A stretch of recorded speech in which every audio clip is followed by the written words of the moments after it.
Bonjour à tous. On dit souvent des crises qu'elles sont des révélateurs des maux de notre temps. Elles mettent en évidence en effet des dysfonctionnements, mais les crises sont également des moments qui sont propices à la réflexion et elles permettent également de prendre des mesures qui vont viser à corriger le cap et donc à remédier au problème qui a été soulevé. En effet, les crises ont ceci de bénéfique qu'elles constituent un rare moment de consensus, c'est-à-dire que c'est un moment où tout le monde s'accorde à dire que quelque chose ne va pas.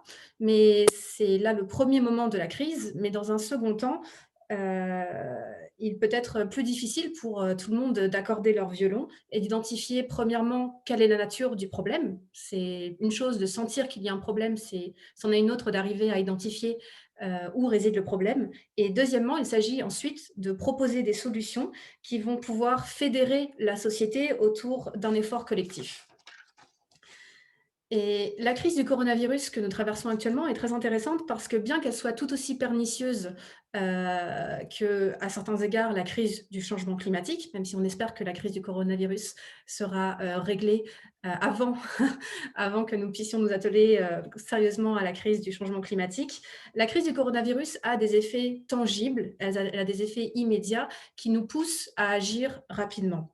En effet, quoi de plus concret qu'un nombre incroyable de morts? Il y a quelques jours, la France a franchi le seuil des 45 000 morts et autre élément palpable et tangible, l'effondrement de l'activité économique. L'OFCE, qui est l'Observatoire français des conjonctures économiques, a prévu qu'en 2020, la France enregistrerait une baisse du PIB à hauteur de 9 et que le taux de chômage atteindrait les 11. Mais si l'on rembobine, si l'on revient un petit peu en arrière et qu'on revient au mois de janvier 2020, le tout premier indicateur économique qui pouvait nous laisser présager l'ampleur du bouleversement à venir, ça a été la baisse du taux d'exportation de produits de la Chine vers le reste du monde à hauteur de 20% sur les 2 premiers mois de 2020 comparé à la même époque l'année dernière. Par la suite, vous savez comme moi ce qui s'est passé, la situation s'est rapidement détériorée et au plus fort de la crise, de la première vague, au plus fort du confinement, c'est plus de 2 milliards d'individus qui ont été confinés.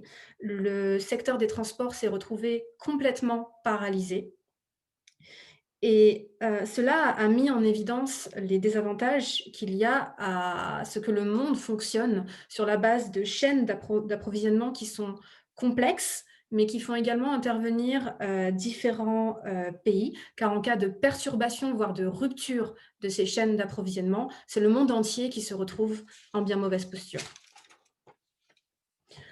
Ainsi, si vous avez suivi l'actualité et tout particulièrement l'actualité politique française, pardon, vous saurez que, l'objectif de souveraineté économique est aujourd'hui, sur toutes les lèvres. En tout cas, c'est un objectif qui est fréquemment rappelé, voire martelé par, le président de la République, Emmanuel Macron, mais également son ministre, de l'économie, Bruno Le Maire. En effet, lorsqu'on évoque l'objectif de souveraineté économique, cela se traduit par une volonté de vouloir décroître la dépendance, française, vis-à-vis de d'autres, vis-à-vis de d'autres acteurs de grands acteurs étatiques dans des secteurs stratégiques que peuvent être, l'automobile, l'accès aux médicaments ou l'aérospatiale. J'ouvre ici une petite parenthèse, il risque d'être très difficile pour la France d'atteindre cette fameuse souveraineté économique car la France, au sein des pays de l'Union européenne, est l'un des pays qui a été le plus désindustrialisé derrière des pays comme par exemple la Grèce, le Luxembourg ou Chypre. Si l'on fait ce diagnostic en France, on pose également le même diagnostic à Bruxelles, où l'UE a commencé à plancher sur la conception de mécanismes qui lui permettraient de mieux garantir la sécurité de ces chaînes d'approvisionnement. Lorsqu'on évoque les pays qui posent problème, car nous sommes trop dépendants d'eux, on retrouve fréquemment, la Chine qui est citée en premier lieu, mais cela peut également concerner d'autres acteurs étatiques qui ont parfois des intentions qui nous sont hostiles, comme par exemple, heu, la Russie et quand c'était le cas sous le mandat de Donald Trump, voire même les États-Unis. Donc, au début de mon discours, je disais que les crises pouvaient être des moments révélateurs, mais les crises peuvent être également des catalyseurs. Elles peuvent accélérer des mutations qui sont déjà à l'œuvre.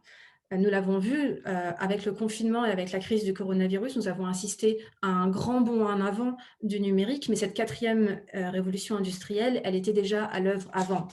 Et il en va de même pour un autre domaine d'avenir, une grande mutation qui risque de se retrouver accélérée par la crise du coronavirus, c'est l'avènement d'une société verte, puisque tous les dirigeants annoncent qu'ils veulent faciliter la transition vers un monde de demain, mais ils ne veulent pas revenir au monde d'après. Ils veulent un monde de demain plus vert, plus juste, j'en passe et des meilleurs. Donc un autre domaine d'avenir, et j'en reviens au sujet de mon discours, après cette très longue introduction, un autre grand domaine d'avenir, c'est le véhicule électrique. Et c'est un domaine très intéressant car il met justement en lumière la difficulté qu'a l'Union européenne de mettre sur pied une chaîne d'approvisionnement qui soit complètement européenne. Il faut savoir que c'est une question aussi qui se pose de façon pressante dans le contexte actuel où l'on cherche à décarboner autant que faire se peut le domaine des transports. Donc d'abord quelques chiffres sur l'importance de ce marché du véhicule électrique, qui est un marché très porteur. En 2019, en Europe, l'Association des constructeurs européens a estimé qu'en 2019, ce sont 360 000 véhicules électriques qui ont été immatriculés en Europe. C'est une hausse de 80% par rapport à l'année 2018. Mais même si de nombreux modèles sont construits sur le continent, ce n'est pas le cas de leur batterie. Pourquoi? Parce que pour construire une batterie de véhicule électrique, il faut des matières premières qui, à l'heure actuellement, ne sont pas du tout extraites en Europe. Les batteries requièrent notamment du lithium et du cobalt qui sont largement importés d'ailleurs dans le monde. Donc l'objectif pour l'Union européenne, c'est dans un premier temps de diversifier son approvisionnement, c'est-à-dire de ne pas sourcer tous ces approvisionnements des mêmes pays, mais également dans un second temps de réduire dans la mesure du possible la dépendance du marché européen en exploitant autant que faire se peut ses ressources de façon locale. Donc, à l'heure actuelle, d'où vient le lithium qui est importé par l'Europe? Il vient à 78% du Chili, ensuite à 8% des États-Unis et enfin à hauteur de 4% de la Russie. Dans le cas du cobalt, il vient à 68% de la République démocratique du Congo, à 14% de la Finlande et à 5% de la Guyane. Or, on estime que les besoins en lithium et en cobalt de l'Union européenne demain vont exploser. En 2030, l'Union européenne aura besoin de 18 fois plus de lithium et de 5 fois plus de cobalt qu'aujourd'hui. En 2050, elle aura besoin de 60 fois plus de lithium et de 15 fois plus de cobalt qu'aujourd'hui. C'est du fait de tout ceci que la Commission européenne a présenté il y a quelques mois un plan d'action sur les matières premières dites critiques, mais également une liste présentant donc quelles sont ces matières premières qui seront véritablement prioritaires pour l'Union européenne demain. Selon les prévisions de la Commission européenne, la demande de métaux qui constituent les batteries des véhicules électriques va vraiment aller croissant et demain, nous aurons besoin de plus d'aluminium, de cobalt, de fer, de plomb, de lithium, de manganèse et de nickel. Pour poser quelques chiffres, la Commission européenne estime que nos besoins en ces métaux que je viens de citer augmenteraient de plus de 1000% d'ici à 2050 dans un scénario de réchauffement climatique contenu à 2 degrés Celsius. Mais avant d'assister à une multiplication des sites d'extraction partout en Europe, partout à travers l'Europe, en tout cas, c'est ce qu'on nous souhaite face à ces défis de demain, il y a d'abord un immense travail de prospection à mener. Déjà, il faut trouver une réponse à la question suivante. Pouvons-nous trouver ces métaux déjà sur le continent européen? Ce n'est pas si sûr. Donc, l'objectif prioritaire, c'est de trouver des réserves de ces métaux. En France, des réserves de lithium auraient été détectées, par exemple, dans le Massif central ou dans la région du Rhin.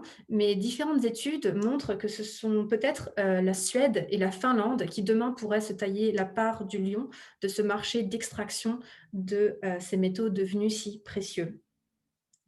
Je vais prendre l'exemple de la Suède. En effet, si elle n'a pas les capacités de rivaliser avec des pays à très fort potentiel géologique, que sont par exemple le Chili ou le Pérou, la Suède peut compter en tout cas sur une tradition, minière très forte. On extrait des métaux, en Suède depuis, des millénaires et grâce à cette tradition géologique très forte, la Suède, par exemple, peut compter sur des infrastructures qui sont déjà en place, un savoir-faire qui est solide, mais également en troisième lieu sur des capacités de recherche qui sont véritablement des capacités de recherche de pointe. Cependant, pour mener à bien, dans le cas de la Suède, l'extraction de ces métaux, il faudra surmonter 2 obstacles majeurs qui sont, premièrement, la réticence de la population suédoise à réouvrir d'anciennes mines et à se relancer dans des activités de prospection minière et dans un deuxième temps, un obstacle majeur, c'est la nécessité de préserver l'environnement et le mode de vie de la population sami. Pourquoi parle-t-on d'eux? On parle d'eux parce que, les réserves de lithium et de cobalt pourraient véritablement se trouver au nord du pays, dans la région de la Laponie. Or, le peuple sami est un peuple dont le mode de vie est fondé sur la réniculture, donc l'élevage du renne, et sur la transhumance, puisqu'ils suivent leurs troupeaux, ils ont ainsi tendance à traverser les frontières et la destruction de leur habitat pourrait véritablement s'avérer néfaste, en sachant qu'il y a encore 2 éléments intéressants qui pourraient venir contrecarrer un petit peu, les plans un peu rutilants de la Commission européenne. C'est que premièrement, la région de Laponie, est inscrite au patrimoine mondial de l'UNESCO. Donc à ce titre, c'est un habitat qui est protégé. Et deuxièmement, là où l'affaire se corse un petit peu, c'est que ni la Suède ni la Finlande n'ont à ce jour ratifié la convention de l'Organisation internationale du travail relative aux peuples indigènes et tribaux relative aux peuples indigènes et tribaux. Affaire à suivre donc.